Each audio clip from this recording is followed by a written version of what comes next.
Welcome into Next Level Inside Carolina's show with Greg Barnes and myself, where we dig a little deeper.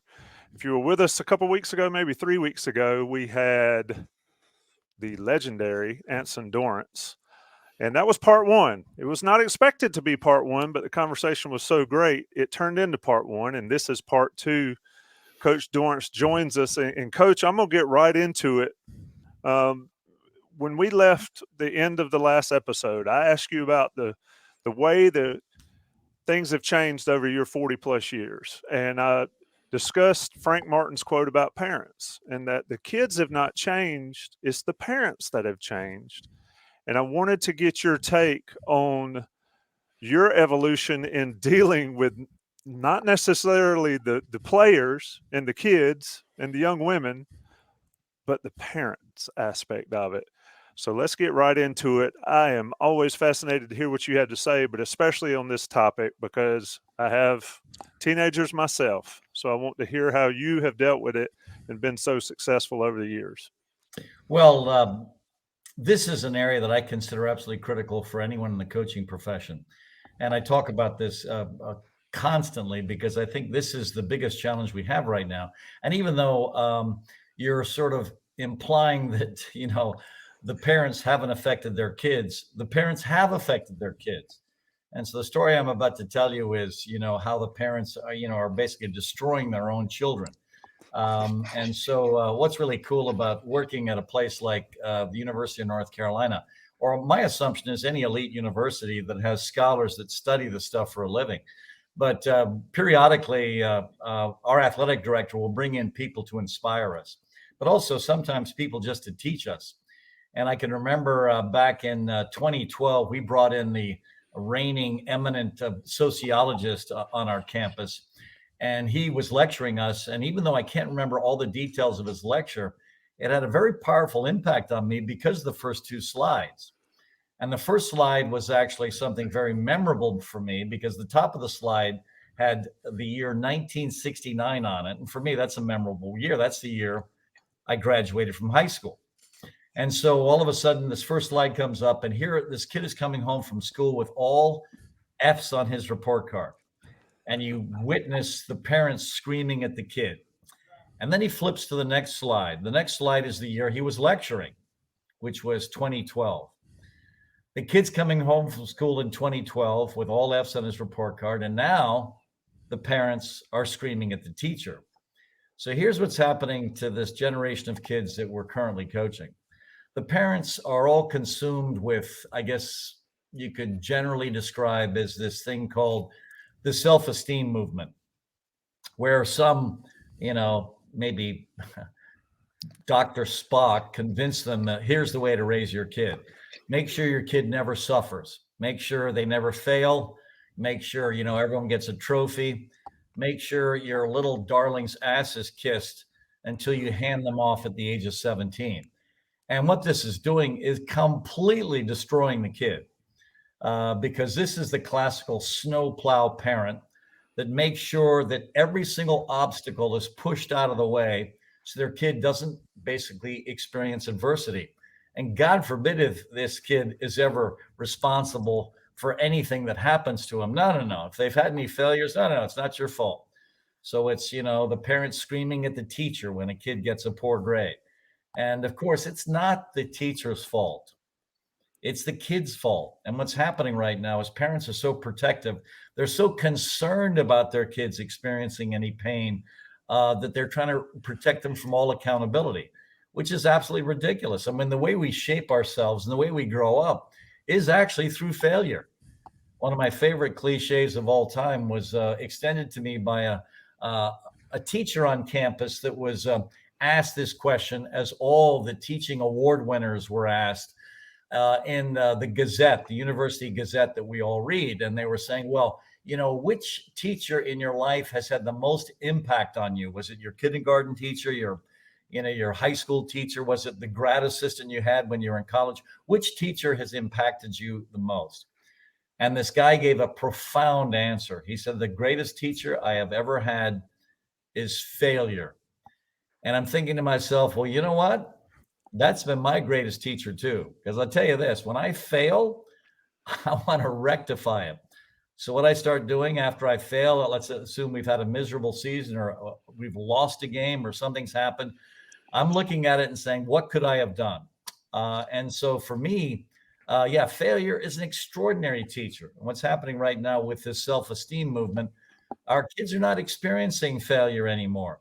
They're being protected from it. And I think one of the greatest contributions sport can have for a child growing up is failure, because then they get to make a decision. Because you know what? It doesn't matter if you fail in sports.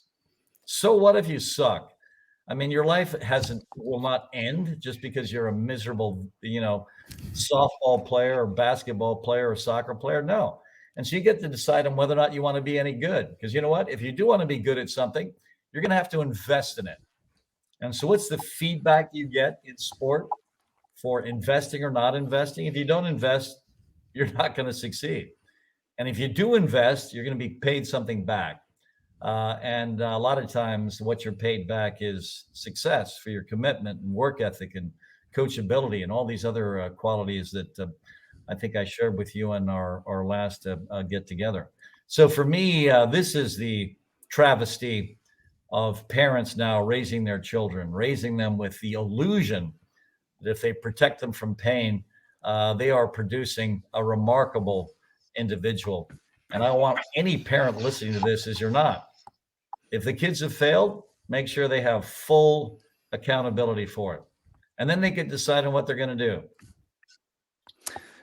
Anson, those are great points. And as Tommy noted, his kids are a little bit older than mine, but both of us have done some coaching. And we have both encountered that where parents just have a hard time allowing their kids to fail and want to find excuses. And with our kids being around other kids that come from that kind of mindset, it presents some challenges. One question that I did get after our last conversation, I think it applies here, is how do you balance the idea of kind of unconditional support that you've talked about with your players and kind of the competitive drive that's necessary while also being harsh with them? Is that kind of a balancing act? Not really. And I think harsh is a poor word choice. I guess real is a better word choice, because what we do is we share with them data. Now, the data, if it's not in your favor, is going to feel harsh, but the data is what you've produced.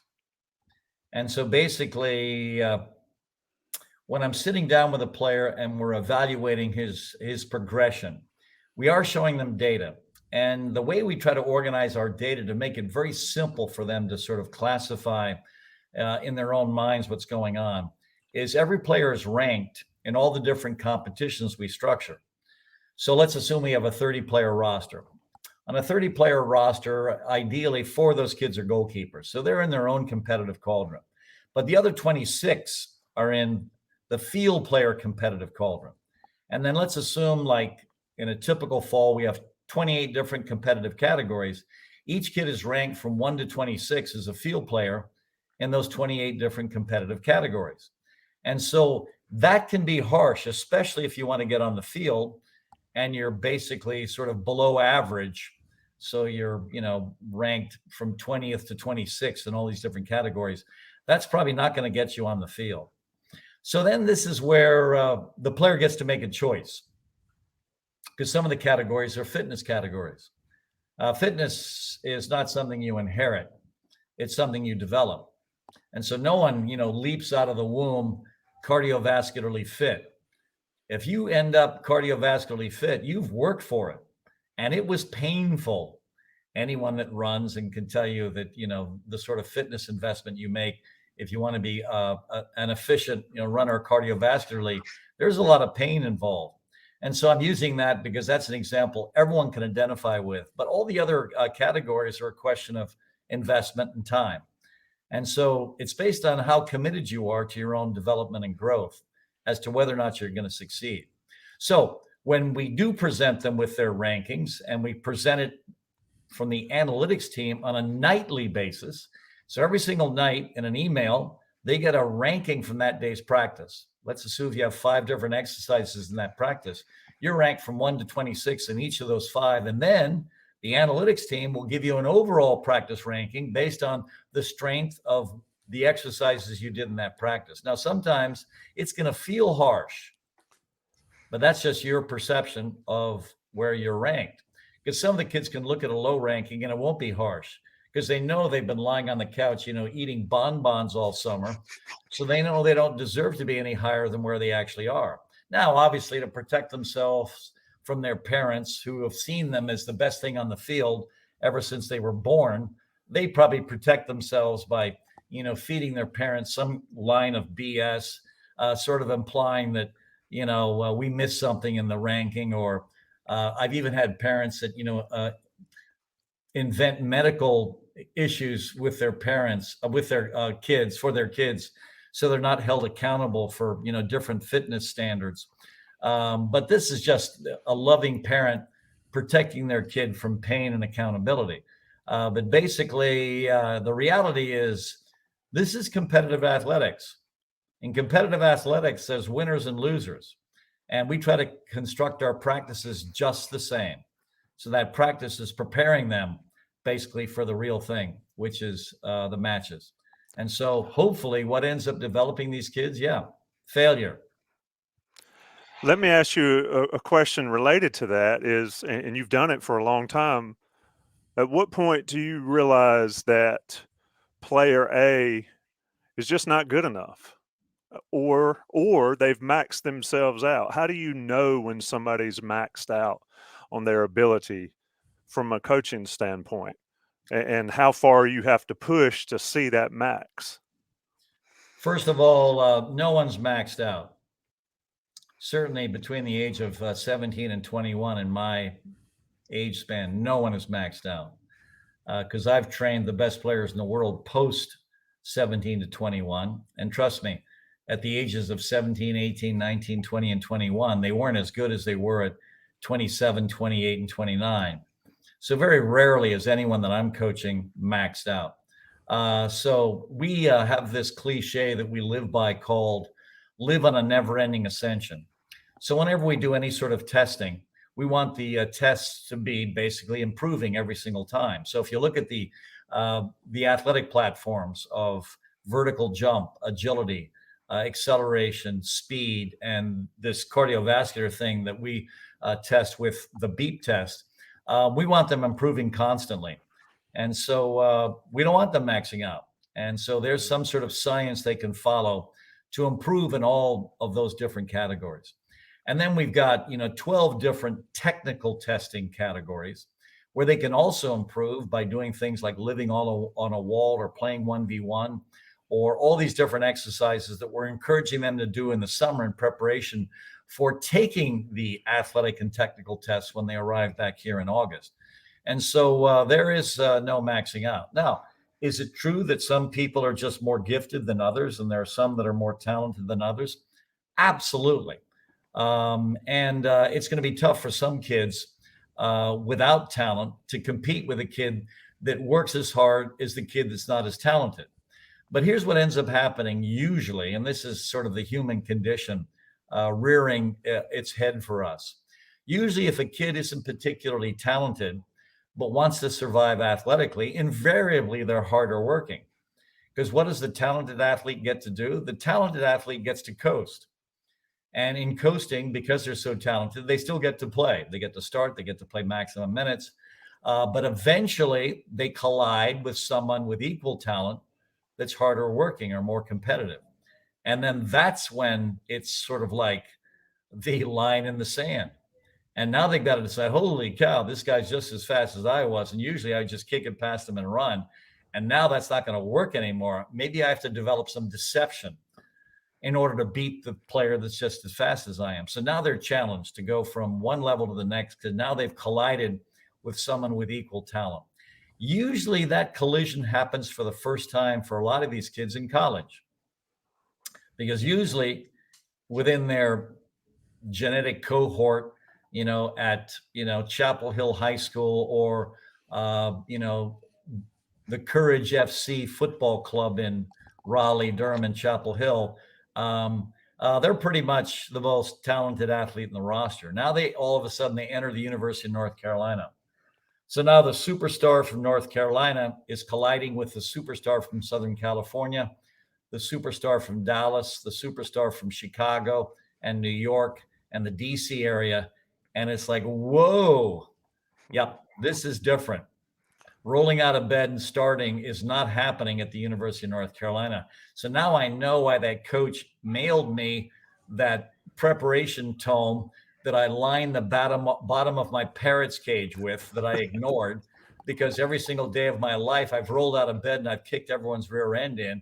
Now I can understand why, because oh my gosh, everyone's just as athletic, just as committed, just as competitive. But now that kid that's just beating me out for my position, that kid worked harder all summer than I did. But what am I going to do? I'm still going to whine to my parents about something. They're going to protect me from the chaos of the universe. They're going to believe me because they have not attended all these practice sessions where my ass has been handed to me in every practice. So I can tell my parents anything and they're going to believe me. And so then there's this virtuous cycle that rotates between the player that is BSing the parent about what's happening and the parent that is now righteously indignant because they've believed the little liar that, you know, nothing has been fair about their evaluation in practice. And now the parent feeds back to the player from the garbage that the player fed the parent. So then you've got this, you know, this ridiculous cycle that just isn't good for anyone, because surely the kid wants to play. So if the kid wants to play, they should be completely honest to their parents. Oh my gosh, was this an awakening?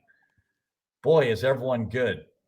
So it's not going to be easy for me, mom or dad, to get on the field anymore. I might have to work. So, you know, I've got to commit myself now. And so if a kid does that and sort of embraces the fact they've got to get some work done, that's the first step in their rehabilitation on the way to becoming an extraordinary athlete. Anson, along those lines, you talk about the human psyche. One of the fascinating components of that, maybe the most fascinating, is that we tend to be the hero of our own story, and we construct a reality around ourselves, and it may not be the actual reality. And kind of to your point, I've seen it. I've seen it here in southwestern Wake County, where kids are the best from day one, and then they inevitably get to some point where they're no longer the best. And as you say, all these different excuses kind of come out. How do you handle that? I know you talked a lot about kind of the personal narrative. How do you handle that in terms of, hey, this is what your narrative may be, but this is what the truth actually is? Well, obviously, I don't even discuss their narrative. What I want to do is I want to get them to the truth as fast as possible. So basically, we look at their player development platform with 10 different things to address. And we've got some sort of numerical system to assess where they are in self-discipline, competitive fire, self-belief, love of the ball, love of playing the game, love of watching the game, coachability, grit, connection, and energizing. We've got sort of numerical ways to sort of assess where they are. And then we make recommendations to them on, you know, what they can do to change their place if they're not where they want to be. And what everyone wants to be is they want to be on the field. And I get it. But you got to work to get there, especially in a program like ours where every kid's got some talent. And then when it comes down to, you know, once we're all level on talent, it comes down to, you know, work ethic, commitment, you know, working harder, working smarter, and all the cliches that all of us have stolen from Dean Smith and Roy Williams and Hubert Davis. I mean, all the elements that Carolina basketball has been preaching for years. And so this is the challenge for the kid. The challenge for the kid is to realize, yep, I think there's another level in me and I haven't achieved it yet. And then not, you know, rely on, you know, having a parent protect them from the possibility they don't deserve to be on the field. Why not embrace it and get to work?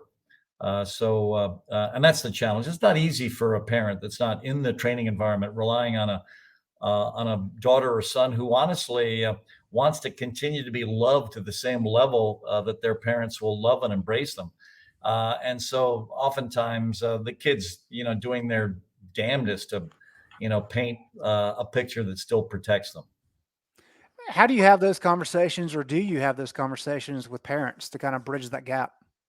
Well, if a parent ever calls me and feels that their daughter should be playing more, uh, I basically say, well, have you been looking at any of the data that we produce on a daily basis?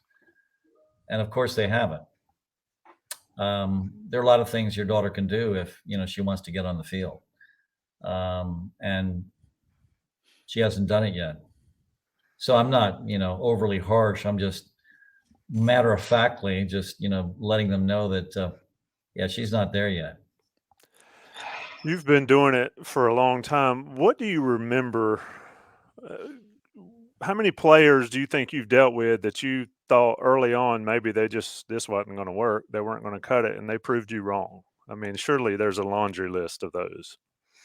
No, usually I am hoping they get to their potential. But here's what's typical in a 5-player recruiting class.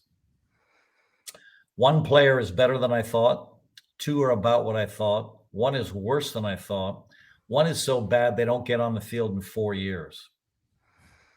So that's a typical, I guess that's what I would call a 60% hit rate. 5 kids are brought in. 1's, better than I thought. In fact, coincidentally, one of those kids just walked into my office to say goodbye because she just finished exams, and she's had an incredible freshman year.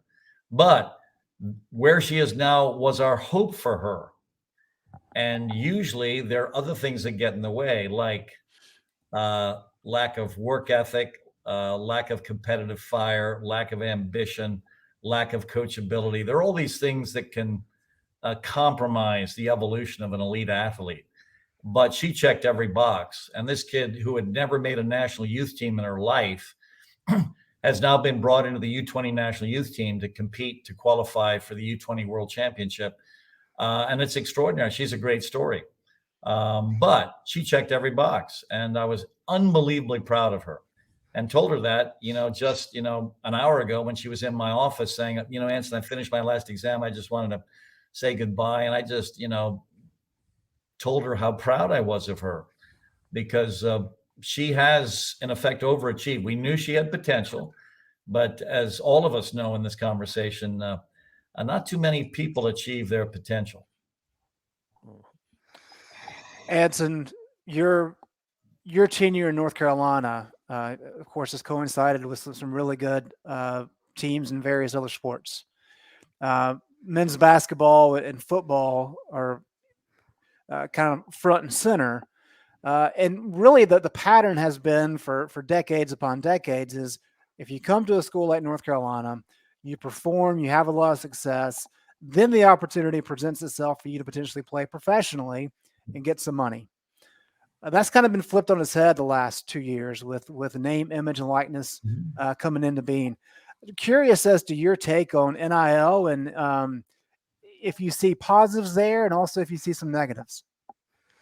The only fear I have with the negatives is the unscrupulous coaches that are doing it wrong, that are basically guaranteeing, income for kids when they're not allowed to. So there are all sorts of ways that this can be exploited. And we all know that there's a whole collection of people that, basically coach without honor, that cheat at every opportunity as long as they can get away with it. And so that's the fear with NIL, is that people will be doing it inappropriately to gain a recruiting advantage. And so for me, that's the issue. But from every other perspective, I think it's very positive. I love the fact that Mondo is still with us. And I know one reason he is. He's with us because NIL has taken care of him in the most aggressive way, which I consider very positive for him and for us, because I get to continue to have him represent my great university. Because obviously I would love for all of our teams here to do well. So anything that extends the lifespan of a great athlete by staying here with us is a positive. So I look at that as a positive. And then I look at, people like May that, could go anywhere. And obviously money's been dangled in front of him like you wouldn't believe. And there was a wonderful event I was invited to where that family were the guest speakers. I really like everything about that family. I love the old man. I play pickleball with him. I mean, the guy can barely move. And yet, if you lift that pickleball too high, that ball is being driven right through your throat because the guy still has upper body strength like you wouldn't believe, just like his old quarterback days at UNC. But I love the way he's raised his family. I mean, he's got national champions all over the place. I guess baseball and obviously basketball. And now he's got an incredible son that everybody wants that's dangling money in front of him. And the family's just not tempted because this is a family that lives a principle-centered life. And I have so much admiration for the people that are in a position to exploit this to their own advantage, and yet they don't, because for them there's a different value system. There are things like there's loyalty, and for me, just seeing this family, but also knowing this wonderful, humble patriarch in the old man that I really, really like, and to see that he's leaving a legacy, and his legacy is planting seeds in a garden he will never see, because that's what he's passing down. He's passing down stuff, in my opinion, that is so incredibly valuable. And has this been tested? Yeah, it's been tested. And there are a lot of families that don't have the principal center to reject a pile of cash. And obviously, there's some families that certainly desperately need it. So please don't think that I'm completely ignorant of the fact that in some environments, these are choices that are made by NIL in a very aggressive financial way, and I get that. But for a lot of us, it's not. And to see that family navigate this so gracefully, I'm just so proud that that man was a quarterback for us, and one of his sons played basketball for us, and another son is playing football for us, and that's the Carolina way. And for me, I am so proud of so many things about this great university, but that family, when we're talking about NIL, is one of them. Yeah, I wholeheartedly agree with you there, Anson. The May families is just fantastic from top to bottom. And talk about principles, they have them. Critics of NIL, and this is something I don't agree with, but some of the critics kind of come at it as a they say these kids have never really had anything. Now there's an opportunity for them to get a little bit, which means maybe they're not going to work as hard because that money is much more easily available to them. And if they didn't have the money, therefore they would work harder and have more success. Sounds like you just completely dismissed that. Is that fair to say? Yeah, I mean, for me, the true competitors aren't driven by money. Mhm. I don't think Michael Jordan was driven by the fact that his mother negotiated an incredible contract for him with Nike. I don't think all of a sudden Michael, after this was negotiated, said, "Oh my gosh, yeah, I'm going to start trying now." No, the guy was competitive as hell, so he didn't need this. And I think the great ones don't need this. Now, are you rewarded for being extraordinarily competitive and successful in athletics? Absolutely. But I've never believed that money is the driving factor for anyone. I just don't believe it. I just think that there are people that are incredibly competitive, and there are ones that aren't. And the ones that aren't, having some money dangled out there isn't going to change them.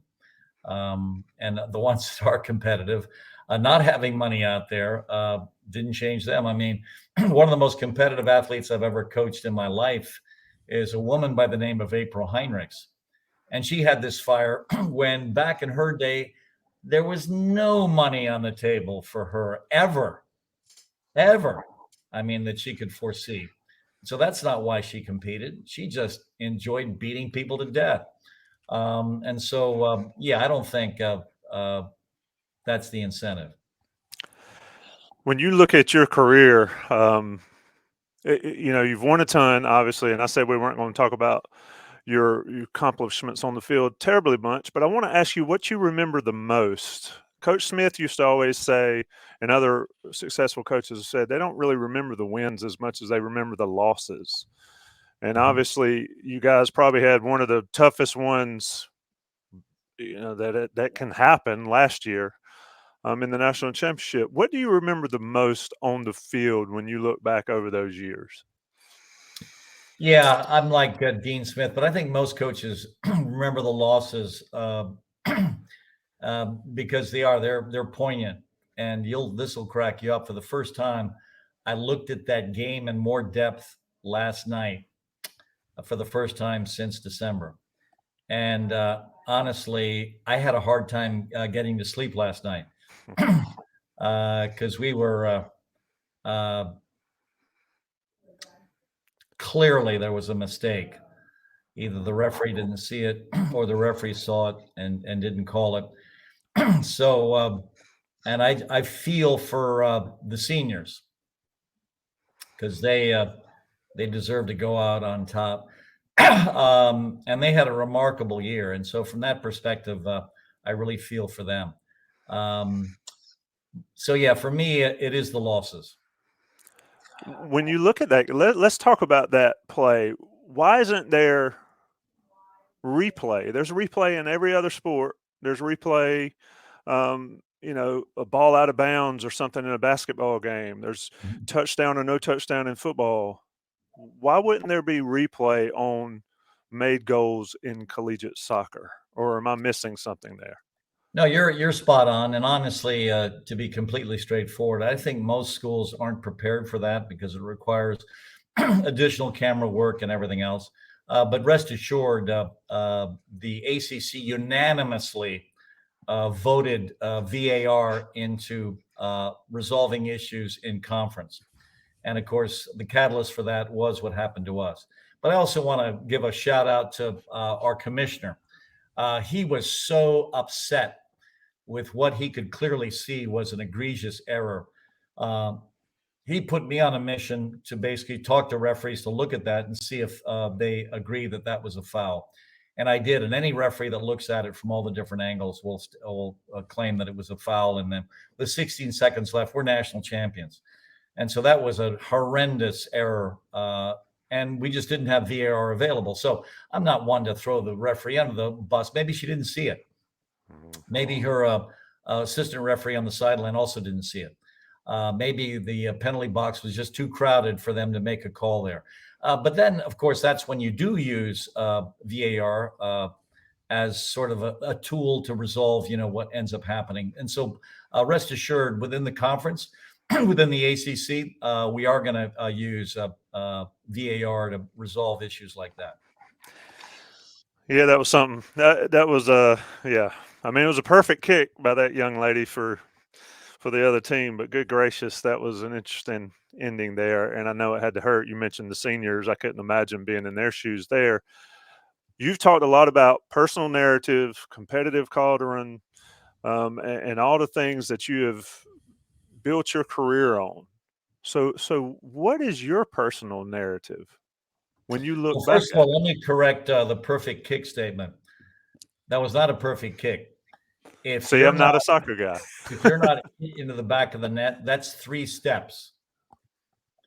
1, 2, 3, and then the goalkeeper's catching it. But if you're picking yourself up out of the back of the net, it's hard to run 3 steps back and catch the ball.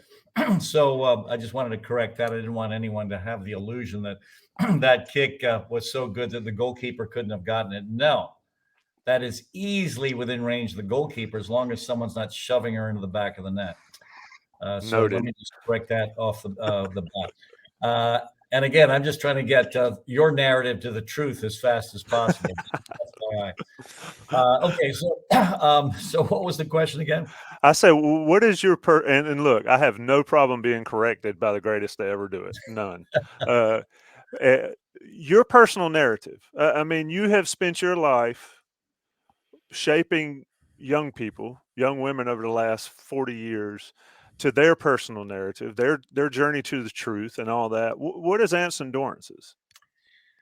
I put it on the tee for you. Yeah, no, I appreciate that.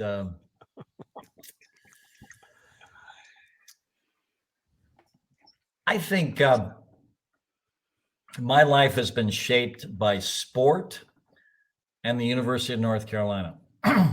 So what I guess I've done my whole life, in addition to having and raising an absolutely wonderful family is I've given back to my sport and I've given back to my university, because those are the two things and the people at my university that have shaped me the most. And so my personal narrative, certainly at my advanced age, is doing what I can to thank the university and the athletic department and the people I'm surrounded with and the people I'm currently training, but also the sport I love. I mean, you guys will love this story. One of the most difficult opponents I've ever coached against is the coach at Florida State. His name is Mark Krikorian. I have huge admiration for him because, as I mentioned earlier, I think what has shaped me most are my failures. And like no coach I've competed against, he was very tough to beat. And he was dominating us for the last block of competitions. And all of a sudden, there was a collision between him and his athletic director, and he left Florida State. I wanted to do everything I could to keep him in the game. He's too good to lose. He's too good for our game, for women's soccer to lose. And so I was connected with Michelle Kang, the billionaire owner of the Washington Spirit. And I did everything I can in collusion with Michelle Kang to make sure Mark Krikorian stayed in the game as the sporting director at the Washington Spirit. So for me, the gesture was, even though this was an extraordinary competitor, and I think a lot of times when we collide with people that we have difficulty beating, a hatred develops. That never happened with me. My admiration for him still was off the charts. So I was so happy when he stayed in the game, because we need the great ones to stay in our game. So for me, the narrative is still ongoing. Sport and the University of North Carolina taught me everything. And I'm going to give back to both as long as I can. Anson, before we let you get out of here, I want to talk about the impact of sport in general and the value that it provides for young people, especially.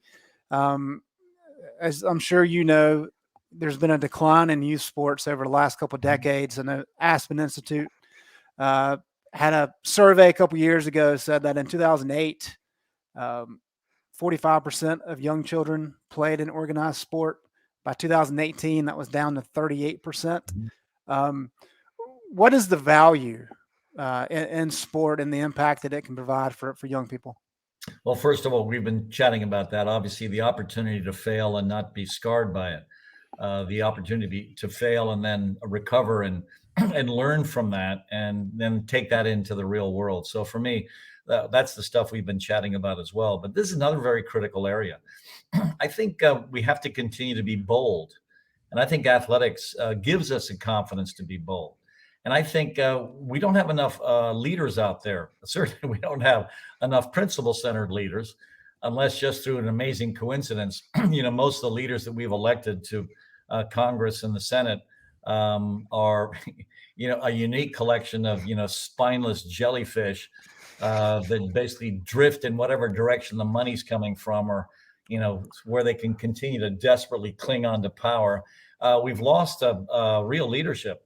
Because real leadership isn't the classical see where the parade is going and run to the front and grab the flag, which is where modern leadership seems to be going. No, leadership is this the right direction? Am I pulling people in the right direction? Oh, I'm pulling people in this direction, but I'm hated for it. So no, I'm going to join the gang and, run to the front of the parade and grab the flag again. No, leadership is difficult. Leadership is not a popularity contest. And I think what's happening right now is most people think it is. The thing that sports gives you is that it gives you people, when the stuff is hitting the fan, to say, no, this isn't good enough. This isn't the right direction. We're not working hard enough. And we need those kinds of people. So for me, I think sport has huge value to teach us basically fundamental opportunities to lead, like sport gives us, because there aren't enough leaders out there right now. Hang on one second. I wanted to see if the president was calling. No, apparently it wasn't him. Okay. I guess I should put this on mute. Here we go. But anyway, so yeah, I think sports has huge value. In fact, I was teaching a course this past spring It's a triple-I course at the university. The visionary was Ariane Waite, who teaches in our exercise sports science department. And here's what's really interesting, and this continues to extend the answer to the question that you threw out there, Greg.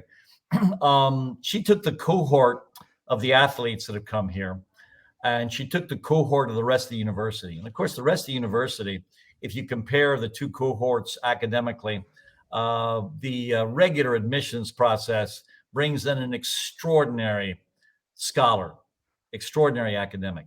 But here's what was interesting with her research. Even though the average athlete that comes in isn't the standard for the average student that is brought into the University of North Carolina, in all the metrics that all of us would consider as examples of success, the athletes pound the rest of the university.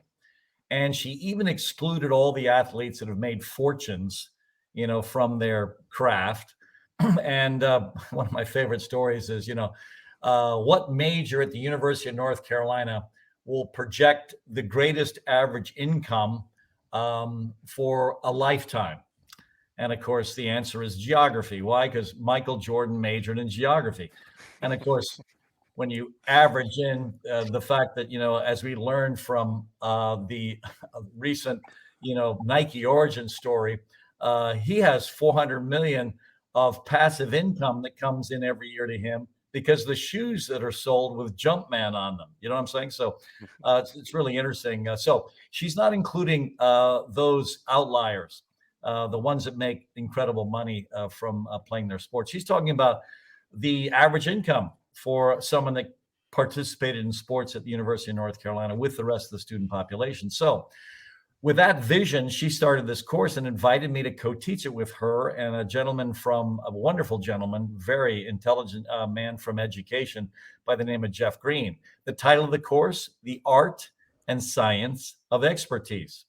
And so what's my responsibility in the course? I want to teach all the students sitting in front of me what I try to teach all of my student athletes because of the value that this experience has on shaping their post-collegiate careers.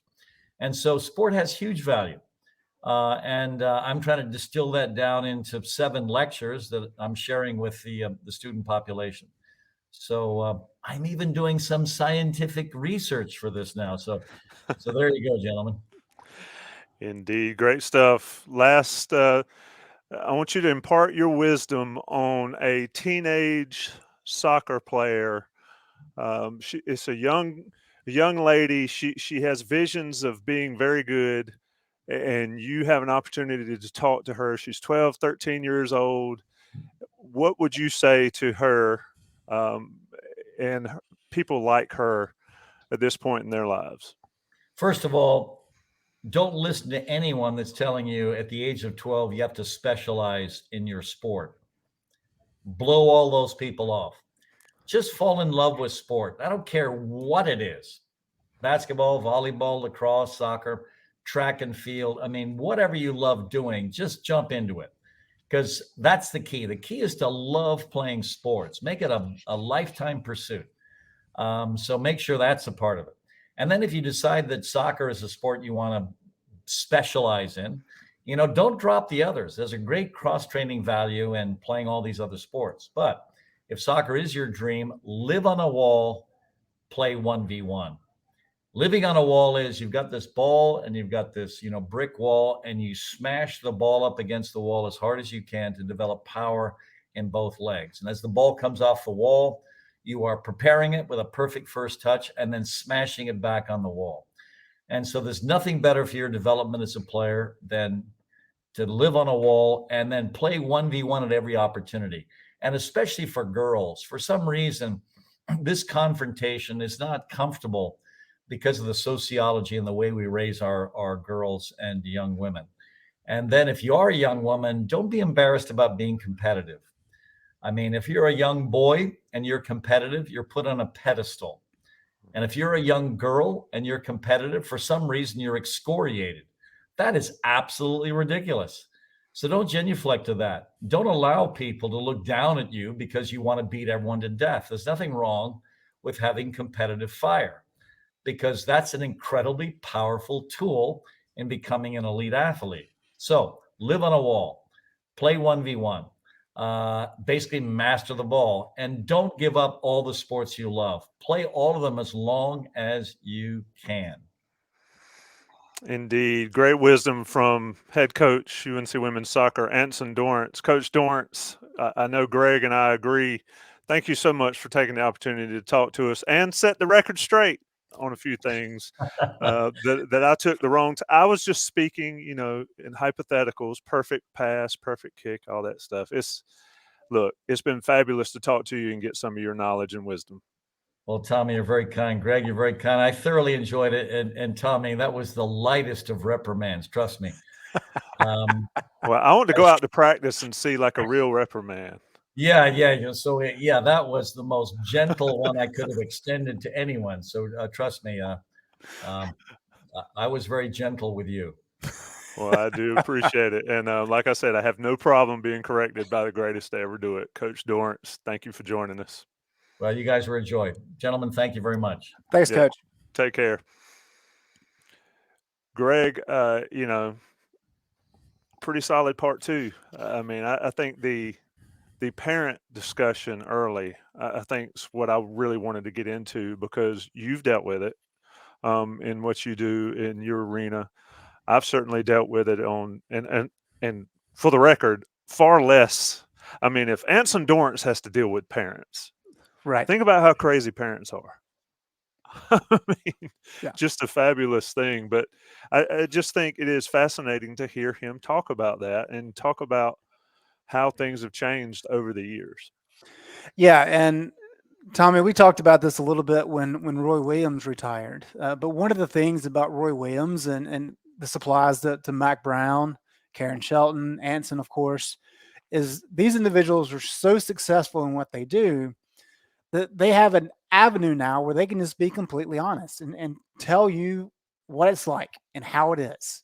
And there are a lot of coaches who are just trying to stay afloat and keep their job, and they have to be more PC. And I mean, Anson was incredibly refreshing, just kind of laying it out there, open with his thoughts. He understands how to do it. I mean, the guy has 20 plus national championships. And I think one of the important things here, if we go back to football, I remember back in 2007, 2008, talking with Butch Davis, and Kenny Browning had been coaching, I think, defensive line, and they moved into running backs. And I asked Butch about that. And Butch said, if you can coach, if you're a good coach, you can coach any position. And I firmly believe you can extend that to say that if you're a good coach, you can coach pretty much any sport. I know a lot of people have watched Ted Lasso.